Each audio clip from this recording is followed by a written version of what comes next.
Здравствуйте! Доброе утро! Сегодня 16 февраля, пятница. Это замечательное утро. Встречаем с вами мы, Влад Портнов И Светлана Звонарева. Рада приветствовать вас этим утром и пожелать хорошего дня, конечно же.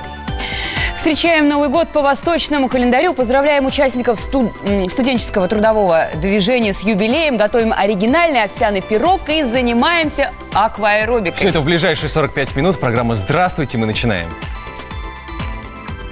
Японские куклы неповторимые и прекрасные. Можно ли научиться их делать? Форма. Лейла докажет. Вода – лучший тренажер. Приятного аппетита! Несложный рецепт в вашу копилку. Итак, сегодня 16 февраля. В этот день на трон восходит желтая земляная собака. А все потому, что именно сегодня по лунному и восточному календарю начинается Новый год. Снова Новый год, как замечательно. Опять. Так что россияне с удовольствием празднуют наступление Нового года трижды. Как это принято делать, с какими традициями, узнаем у нашей утренней гости Сысыгмы Бубеевой, председатель автономии бурят в Казани. Доброе утро и с Новым годом вас! Амар Менде. Вот так вот. Это что-то хорошее. Я так понимаю, поздравления. Спасибо. Вас тоже. Давайте разбираться. Для нас, для обывателей, Новый год по восточному календарю – это только год собаки, ну или там год какого-то животного. Но мы так понимаем, что это очень важный праздник для буддистов, да, и вот для этой общины. Это еще ведь Новый год и праздник весны в данном случае, правда? Совершенно верно. Именно праздник Сагалган, он и означает прихода нового, прихода весны. Ведь весной начинает все пробуждаться природа, начинают появляться первые ростки жизни, да, природы. Поэтому Новый год, если по-бурятски Сагалхаха, это означает перешагивать время, переходить от старого к новому. Соответственно, совершенно верно. Да, вот еще я слышала, что перевод такой, что это праздник белого месяца. Да, тоже такая же версия существует, потому что саган – это белый. Это традиционная основная пища бурят, да, это праздничные блюда, все из мучного, из молока, да, соответственно, белая пища должна быть обязательно, поэтому белая. Ну и празднуется она месяц, поэтому идет белый месяц. Ничего себе! Как у вас впереди еще какая активная жизнь предстоит вам. Мы слышали еще про огненный обряд. Обряд какой-то бывает. Именно в этот день или вот в течение всего месяца? Какие огненные обряды происходят?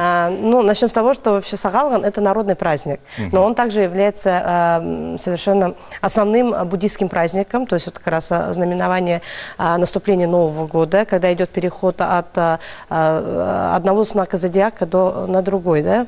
И, соответственно, перед наступлением Нового года соблюдается два основных дня. Это называется Дукжуба. Он получается за 2 дня до начала. То есть это получается уже прошел? 14 февраля был, да. Вот как раз там проводится обряд огня. А что это, да? Обряд огня, то есть это когда с утра уже священнослужители, наши ламы, да, читают молитвы, закладывают все хорошее, чтобы в этом году было у всех, значит, все хорошо, да. И потом преподносят это как обряд, то есть как дань богам, да. Соответственно, люди приходят, тоже молятся. Вчера, соответственно, был Бутудр. То есть, если дословный перевод, это молчаливый день или день поста, когда перед основным праздником люди готовятся, молятся, очищаются. Ну а сегодня, видимо, будет разговение. Набираются сил, скажем. Да. Совершенно верно. Именно сегодня основное празднование.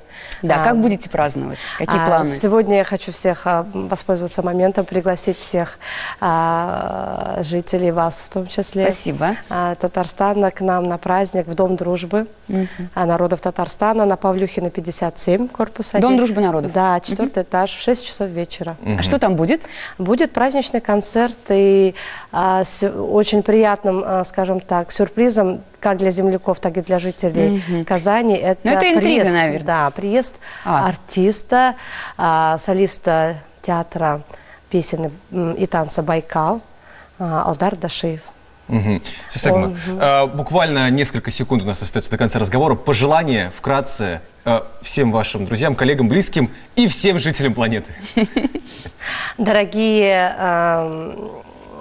земляки, проживающие на территории Казани, дорогие жители Татарстана и гости столицы, разрешите поздравить вас с наступившим новым Восточным годом, годом желтой собаки. Хочу пожелать всех земных благ вам. В первую очередь здоровья. Будет здоровье, будет все.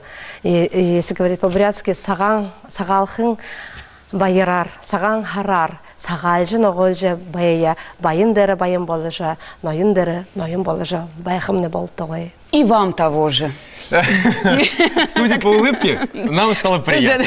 Поздравляем вас, поздравляем всех с наступлением Нового года по восточному календарю. Мы сейчас тему немножко поменяем, но регионально останемся тоже на Востоке. Потому что... Восточную тематику продолжим. Расскажем о том, что для того, чтобы научиться мастерить настоящие японские куклы, вовсе не нужно ехать в страну восходящего солнца.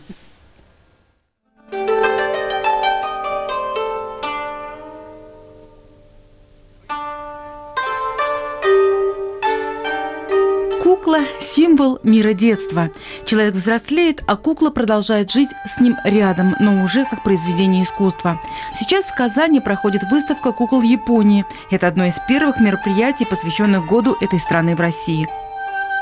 Сам процесс создания куклы, он не сложный, он достаточно простой, но при этом получается очень даже симпатичный симпатичная кукла. Японию называют страной 10 тысяч кукол. Экспозиция знакомит не только с их видами, но и рассказывает, как они используются в народных праздниках.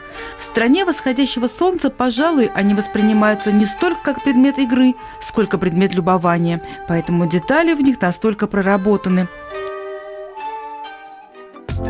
А чтобы глубже погрузиться в культуру страны восходящего солнца, на выставке проводятся мастер-классы. На мастер-классе мы выбрали именно какеси, потому что когда ведется экскурсия, например, дети в первую очередь, когда видят оригинал этих кукол, они выкрикивают: «О, это же матрешки!», потому что куклы действительно напоминают наших матрешек, потому что они тоже сделаны из дерева. И сама интересное создание, вот идея того, что путешественник, который был в Японии, привез вот эту куклу, такого интересного человека, который, из куклы выходила еще одна кукла, и вот эта вот идея, она была как раз взята вот именно из Японии. И наша матрешка, она напоминает вот эту куклу, поэтому она им очень близка. Казанские школьники получают не только прикладные знания, но приоткрывают завесу тайны японской души. Просто обычная девушка, которая живет своей жизнью, но еще пока не нашла свою любовь. Синий цвет для меня значит свободу и свою индивидуальность для этой девушки. Я поставлю ее на очень равновесно и буду очень любоваться и буду очень радоваться, что я посетила этот музей. При этом кукла, созданная 100 лет назад, ничем не отличается от выполненной в наше время. Все потому, что японцы используют принцип 100. Каждый мастер не заканчивает работу, пока не достиг 100% результата. Что приятно, мальчики, оказывается, тоже в куклы играют. Вот я сейчас обратила внимание. Это хорошо. У нас сейчас небольшая реклама, после чего будем говорить про гороскоп. Оставайтесь на ТНВ.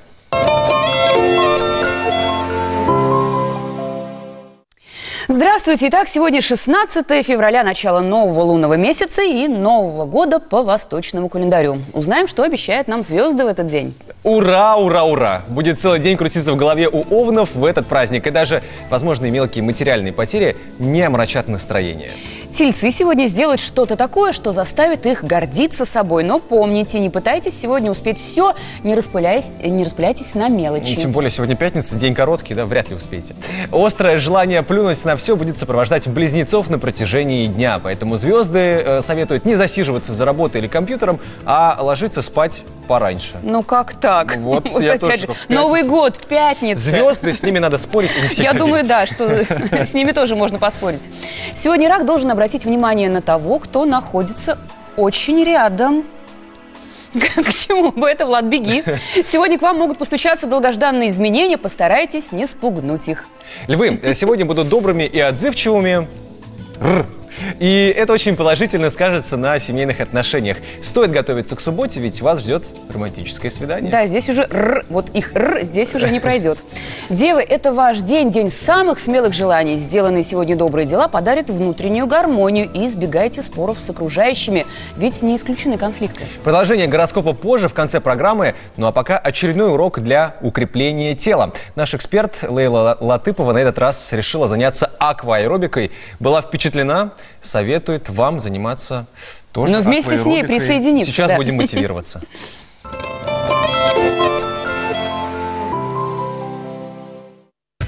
Здравствуйте! Сегодня мы с вами будем заниматься не как обычно в тренажерном зале, а в воде.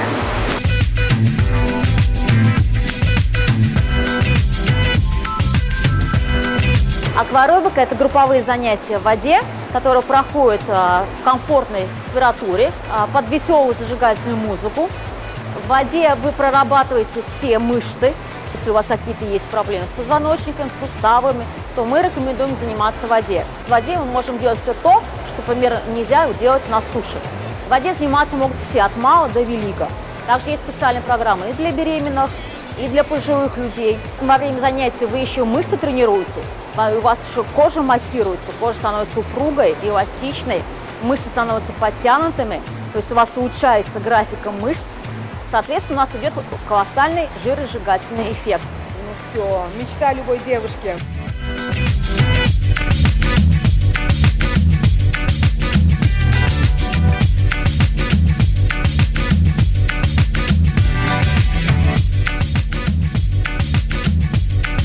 Пресс напрягли, таз вперед, руками вперед, давя, в сторону. Выдох, вдох, выдох, вдох. Ногами шагаем постоянно, не останавливаемся. Прорабатываем мышцы бедра, да, чувствуем, как напрягается. Напрягаем пресс. Раз, два. Руками помогаем себе. Выдох, вдох.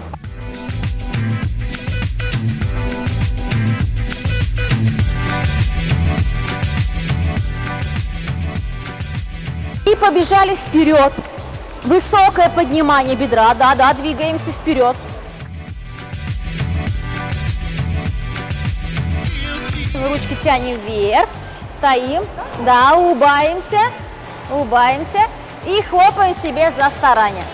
Урок закончен. Аида, акваэробика ведь это групповые занятия. Составь мне компанию.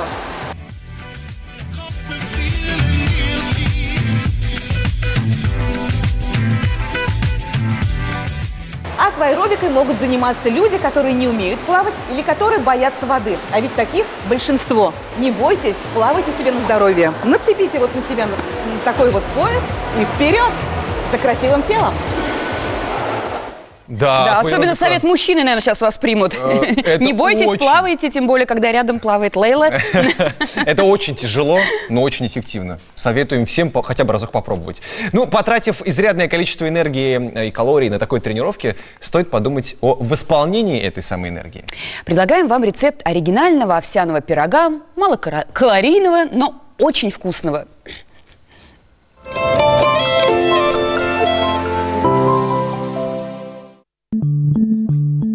Вкусный овсяный пирог готовится очень быстро. Для теста вам понадобится 100 граммов муки, овсяные хлопья 300 граммов, разрыхлитель для теста или гашеная уксусом сода, 86 граммов сахара и 100 граммов сливочного масла.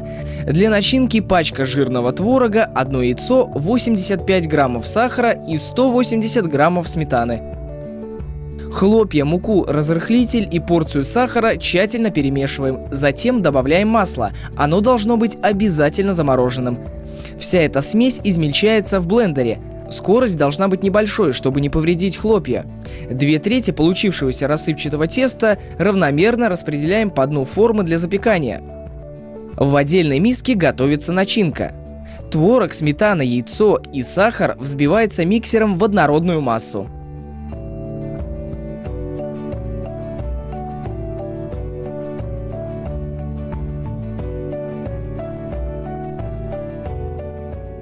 Пирог будет еще вкуснее, если использовать нарезанные дольками яблоки с кожурой.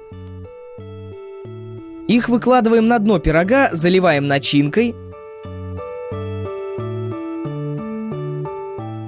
Встряхиваем для равномерного распределения и сверху присыпаем оставшимся тестом.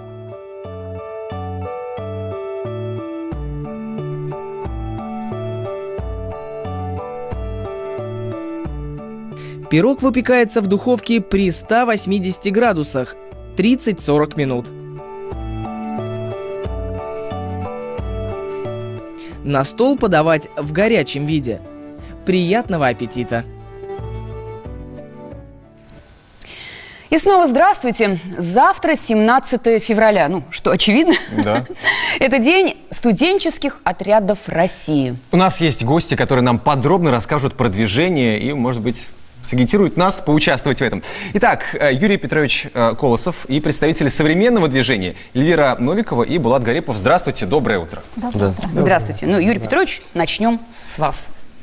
В 80-е годы вы были комиссаром. Комиссаром, отряда, это как называется? Комиссаром отряда студенческого? Комиссаром областного студенческого строительного отряда. Да, вы давайте, что это было? Ваши функции каковы были? И что это был за отряд? Да, и что это был за отряд? Это был республиканский отряд, порядка 15 тысяч человек. Ничего это себе. большой отряд, республиканский. Ну, а я, если коснуться истории, то с 70-го года по 74-й был бойцом и командиром студенческого строительного отряда. А комиссар это уже повышение получилось, да? Пошли на повышение. Комиссар областного отряда это уже как повышение. Но чтобы стать комиссаром такого республиканского, областного масштаба, надо пройти вот все боец, этапы. Комиссар линейного отряда. Ну, как звание, скажем так, военные звания. Как военное. Это полувоенная, можно сказать, полковник? Организация. Да, как полковник. Да, это областной штаб как полковник. Сейчас сохраняется такая же структура? Ну, в принципе, да, такая же структура сохранилась. Они, те традиции, которые были заложены вот в 60-80-е годы, сейчас это все сохранилось. И мы вот, как ветераны студенческих отрядов, очень довольны, что это движение и название сохранилось. Если мы не ошибаемся, ваш отряд назывался «Колос». Это как-то связано с вашей фамилией? Да, это моя фамилия, Колосов. Ну, то есть вы действительно авторитет были? Ну, так вот на общем собрании линейного отряда коллектив принял такое решение. Ну, так, значит так. Поэтому вы скромно не отказались вообще? Я не отказался, но это накладывало на меня ответственность, значит, поскольку наименование отряда и фамилия созвучны, поэтому надо и работать хорошо, и петь хорошо, и трудиться хорошо. Да, ну, так оно и случилось. Мы знаем, что вы в погранвойсках служили. Да, я в пограничных Как-то вот помогло вам вот как раз вот в этой боевой работе, скажем? Командирские качества вот в отряде, в стройотряде, и как я служил на границе, я там был и старший сержант, замполит, помощник по политической части заставы пограничной. И командирские качества, опыт они был уже. Помогли. У меня там было тоже 25-30 человек, но отряд тоже количество строительный. Как раз это вот очень много. А что строили? Большие какие-то проекты, самые известные. В чем участвовали? Если в качестве линейного отряда мы строили в Актанырском районе больницу. Затем в Муслимовском районе мы строили сельхозобъекты. А вот в 1973 году он запомнился наиболее, так сказать, мне как командиру и как руководителю. Это мы строили Дом культуры, закладывали фундамент. Вот по итогам этой стройки, как говорится, фундамент превратился в фундамент наших душ.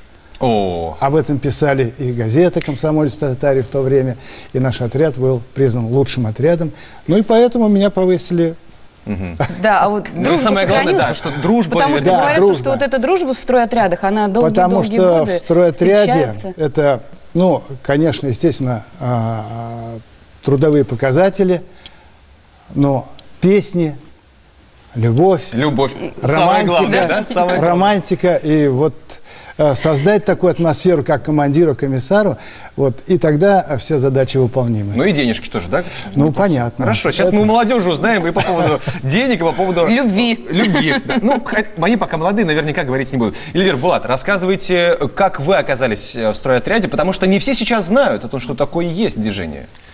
Но на самом деле мы, будучи студентами, попали каждый в свой отряд. Я являюсь командиром педагогического отряда, и сама я по образованию тоже педагог. Поэтому для меня отряды – это очень хорошая практика в работе с детьми, в общении с детьми.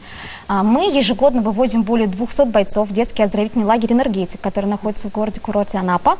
Там мы работаем на протяжении всего лета, но по возвращении из лагеря наша работа активно продолжается и здесь.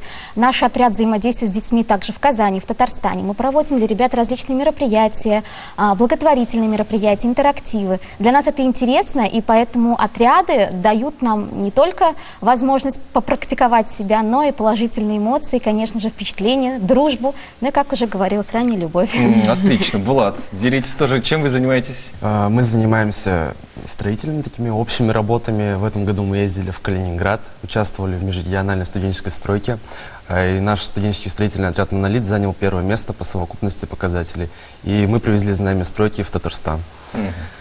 Об отрядах я узнал на первом курсе, просто решил сходить на собрание и не пожалел. Я сейчас доволен всем, что у меня есть и что я получил за эти годы в отрядах. Это очень хороший и ценный опыт. Опыт. И не только опыт, но ведь сейчас есть такая проблема, студенты не могут трудоустроиться, да, после обучения в университете. Стройотряды как-то помогают вот в реализации своих профессиональных, карьерных Конечно же, безусловно, помогают. Более 10 тысяч студентов каждое лето у нас трудоустраиваются на летний период, а затем кто-то, может быть, остается в дальнейшем на этих же местах. Поэтому это очень хороший опыт для нас и возможность дальнейшего трудоустройства, конечно. Ну, может быть, тогда сразу уже поговорим о том, если кто-то действительно вот сейчас смотрит нас, ребята, если они заинтересовались, куда идти, да, куда обратиться? Можно обратиться в региональный штаб или в любой штаб вуза. То есть почти в каждом вузе города Казани есть штаб студенческих отрядов. Можно туда обратиться, и вы, конечно же, попадете в отряд. Ежегодно мы тоже проводим школу вожатых, куда могут прийти любые желающие ребята, студенты. Это не обязательно должны быть педагоги, мы всему учим сами. Школа вожатых у нас обычно начинается в марте, поэтому всех студентов мы ждем с радостью, и там можем научить и в дальнейшем отправить вместе с нами в лагерь. Поэтому все это просто, главное было бы желание.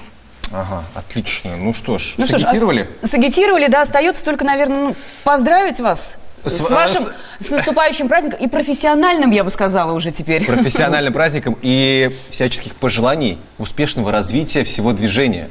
В этом году еще 55 лет студенческим. Юбилейный год. Юбилейный год. Да, помимо того, что завтра будет праздник, и еще 55 лет в октябре-ноябре будем справляться. Это большой праздник. Да, будем надеяться, что молодежь найдет себя с помощью трудовых отрядов. Конечно. Удачи вам, спасибо большое, делайте отличное дело, продолжайте в том же духе. Если сегодня кому-то не нужно быть трудовым работником, кто-то сегодня может отдохнуть дома, тогда оставайтесь на ТНВ целый день, будет много всего интересного.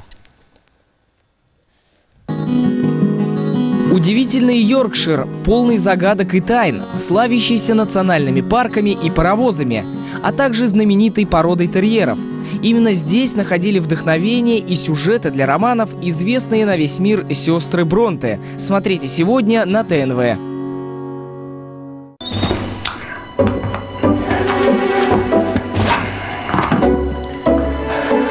Где сын? Не знаю, что с рукой. Кто у вас такая? Про Мишку зачем спросили? Товарищ Трушин, это не он. Порезал не он, но Мишка замешан. Как появится, сразу ко мне.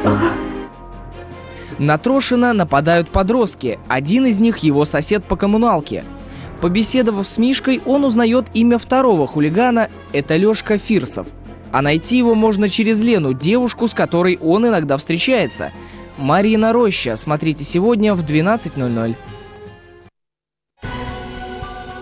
Обзор культурных событий города, яркие премьеры и люди, без которых немыслима творческая жизнь Казани.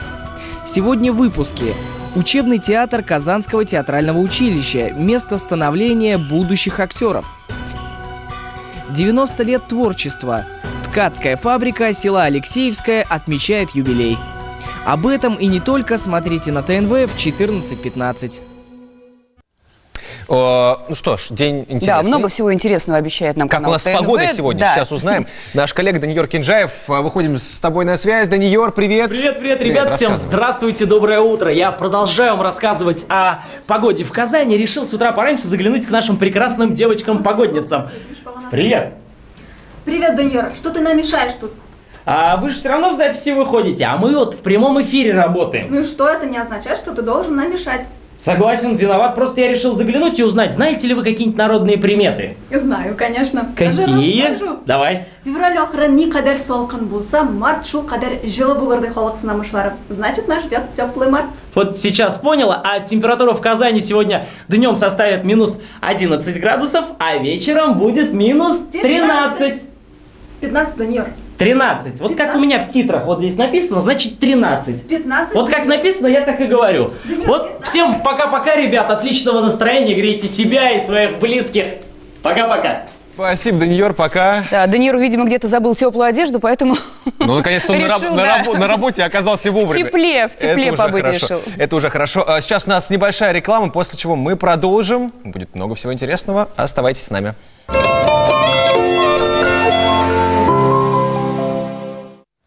Здравствуйте, мы снова с вами и продолжаем делиться интересной и полезной информацией. Джордж Мартин в этом году обещает выпустить долгожданное продолжение романа «Песни льда и пламени». Это уже 6-я и предпоследняя часть культовой саги, которой зачитывается не одно поколение поклонников фэнтези. Создательница «Гарри Поттера» Джоан Роулинг обещает книгу «Фантастические твари, где они обитают 2». Кстати, первый фильм был неплох.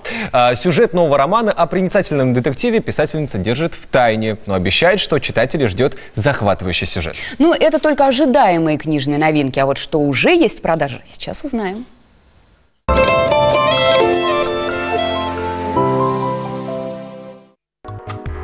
Так говорили великие. Замечательная серия книг об известных талантливых людях.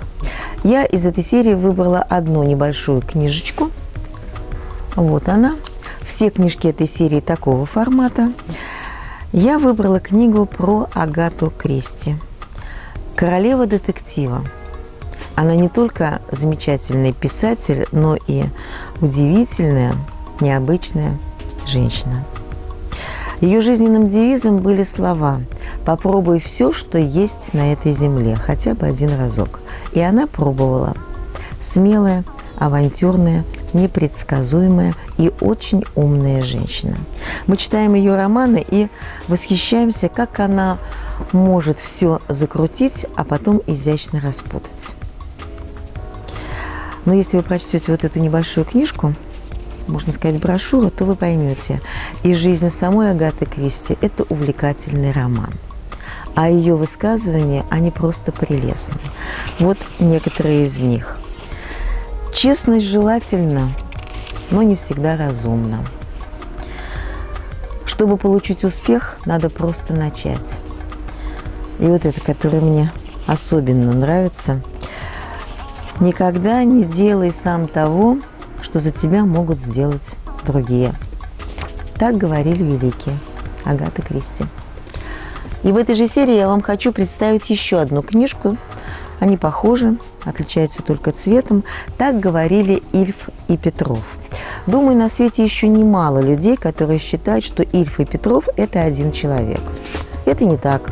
Хотя резон в таких мыслях, конечно, есть. Они все и всегда писали вместе. И писали так, что их сюжеты и их юмор становились народными. Больше всего в разговоре мы употребляем цитат из «12 стульев» и «Золотого теленка». И вот если вы прочтете вот эту небольшую брошюру, вы узнаете, как рождались эти цитаты, как складывались сюжеты и какие последствия были потом. Я рекомендую вам ее прочесть, а потом перечитать бессмертные романы. И поверьте, прочтение будет новым. Так говорили Ильф и Петров. Джеймс Боуэн. «Мир глазами кота Боба». Некоторое время назад я уже вам представляла книгу этого автора с точно таким же названием. И если вы тогда ее прочли, то наверняка прочтете и эту. Это новые приключения двух друзей. Увлекательно, позитивно, смешно. Прочтете за пару вечеров, а в душе останется тепло от прочтения гораздо дольше. Джеймс Боуэн. «Мир глазами кота Боба». Ну что ж, от книжных новинок перейдем Давайте кино. К новинкам кино, конечно, да. Звезда сериала «Мажор» Павел Прилучный заявил, что съемки 3-го сезона фильма завершены. Когда его увидят телезрители, он не рассказал, но предупредил, что нас ждут новые герои и уже, опять же, умопомрачительные приключения. Ну, конечно же. Ну, я сейчас готов рассказать о новинках фильмов, которые уже вышли в прокат. Есть ну, давай послушаем тебя. Я знаю, посмотри сама.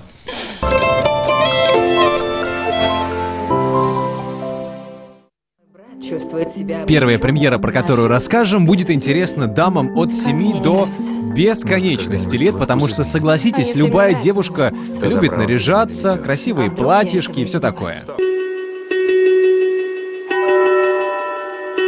Под подкладку пальто можно вшить что угодно. Еще мальчишкой я начал прятать тайные послания в одежде.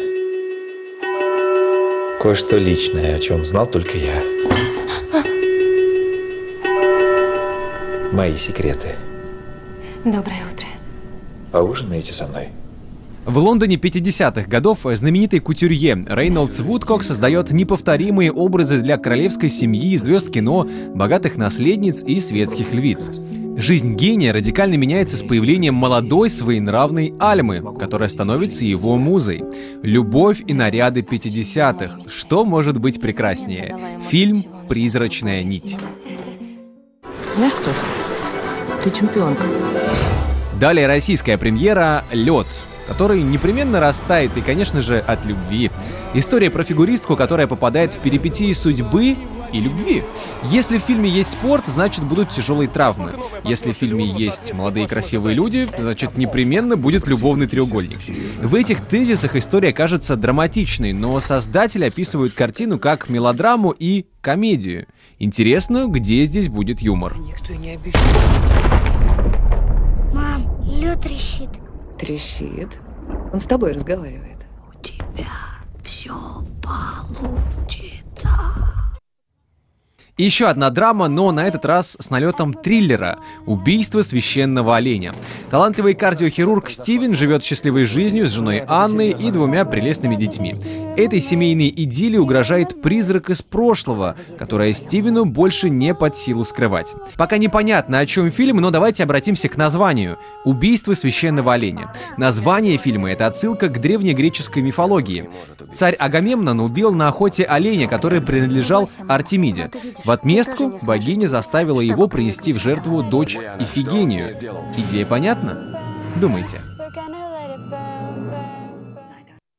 Вернуться в театральное прошлое и насладиться сценическими шедеврами приглашает зрителей театр имени Галяскара Камала. Что это такое школа театрального зрителя и в какой форме она проводится, узнаем у нашего гостя Ильшата Латыпова, заместителя директора Государственного академического театра имени Галяскара Камала. Доброе утро. Доброе утро. Итак, школа театрального зрителя. Давайте расшифруем этот термин. Давайте расшифруем. Школа театрального зрителя вообще надо в первую очередь отдать должное Камалскому театру. Это такой театр уникальный, который никогда не останавливается в своем развитии, постоянно ищет новые форматы общения со зрителем в том числе. Вот. Если коротко, то мы смотрим легендарные наши спектакли, благо их много, и вместе со зрителями, вместе с экспертами их обсуждаем и пытаемся понять, о чем же они были поставлены, эти спектакли. То есть смотрите на экране? Да, на экране с этим был связан определенный риск, потому что все-таки театр, спектакль, это живое искусство, он существует здесь и сейчас на сцене. И показывать его в записи, это, разумеется, определенный риск.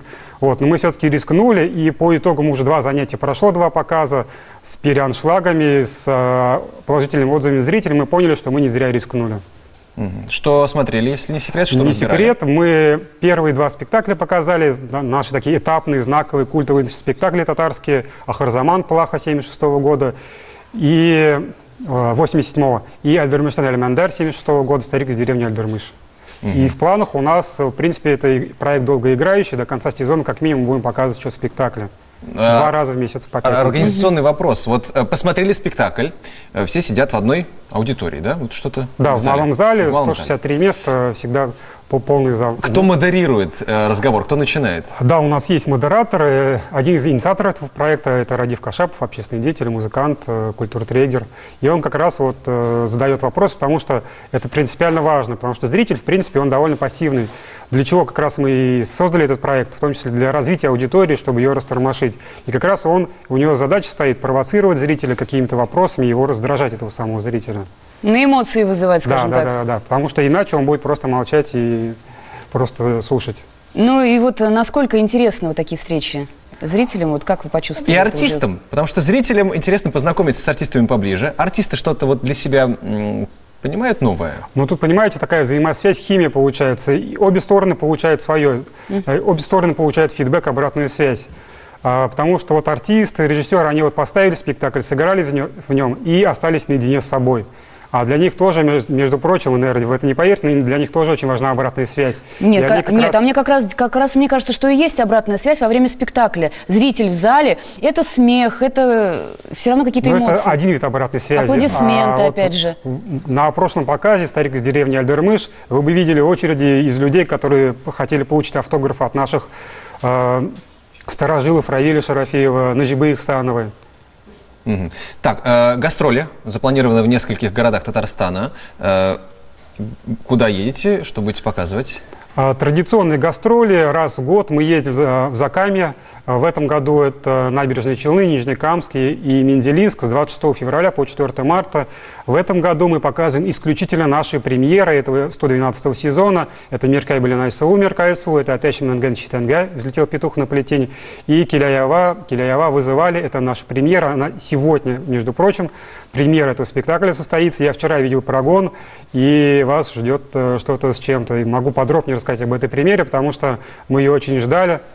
Зритель наш очень долго ждал эту премьеру. В нем играет Рамиль Тухватуллин, который вернулся спустя 10 лет в театр Камала. Ставит Фарид Бекчентаев по пьесе Зульфата Хакима.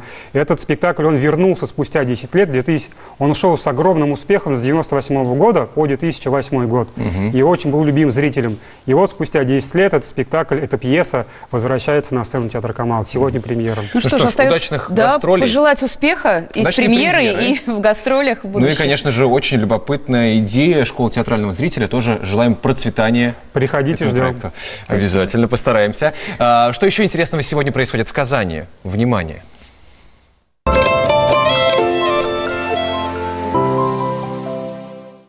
Всем привет! Сегодня 16 февраля, и с вами Камила Хакимуллина. Сейчас вы узнаете о событиях, которые сможете посетить сегодня вечером в Казани. Внимание к сюжетам!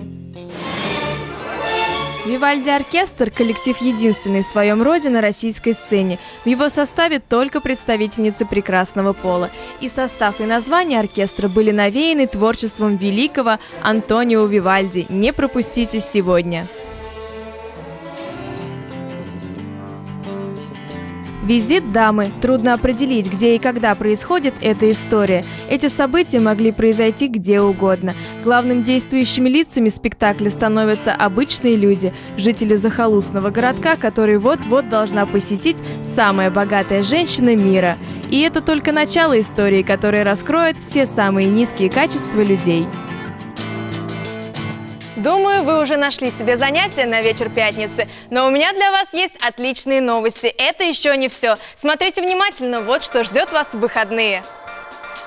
Вениамин Смехов в Казани. Я пришел к вам со стихами. Программа портретов 16 великих поэтов от Маяковского до Высоцкого. В эту субботу не пропустите.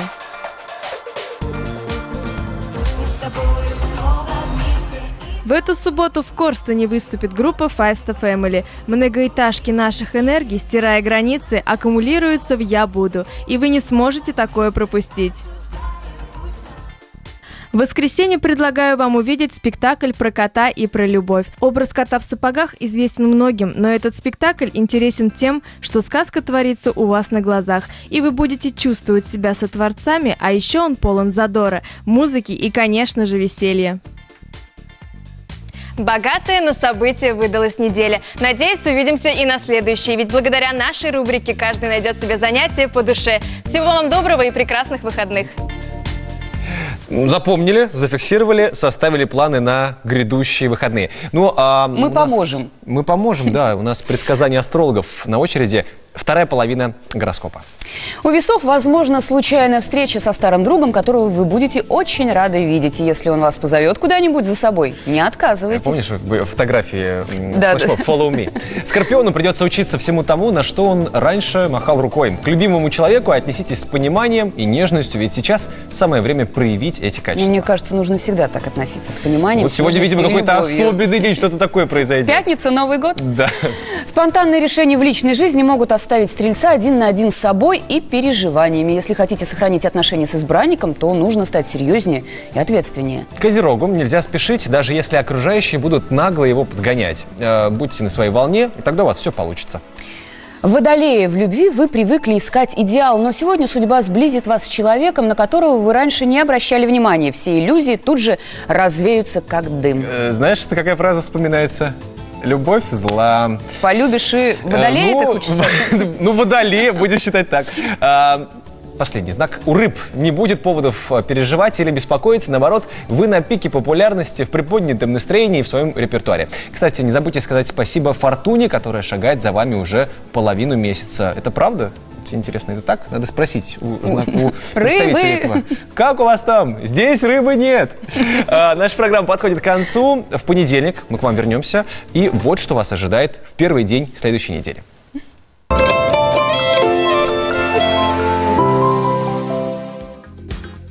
Секреты денег, что они любят и чего нет. Полезно и вкусно, как приготовить постные тефтели. Современный и действенный отдых, как избавиться от мешков под глазами. Да, вернемся мы, программа «Здравствуйте», но заменит нас... В новых лицах. В новых лицах, В новых да. старых лицах, да. Встречайте наши Асуль коллеги. Мухамедянову и Рустема Каримуллина. Ребята подготовили для вас массу полезной информации. Кстати, повторы где можно найти? Сайт tnv.ru. Там все наши самые интересные программы. Добро пожаловать. Ну и в YouTube тоже находите нас, конечно же. Находите нас везде, да мы сами вас найдем. Сегодня с вами были Светлана Звонарева, Влад Портнов. Хорошей пятницы и хороших выходных с Новым годом. Удачи. Пока-пока.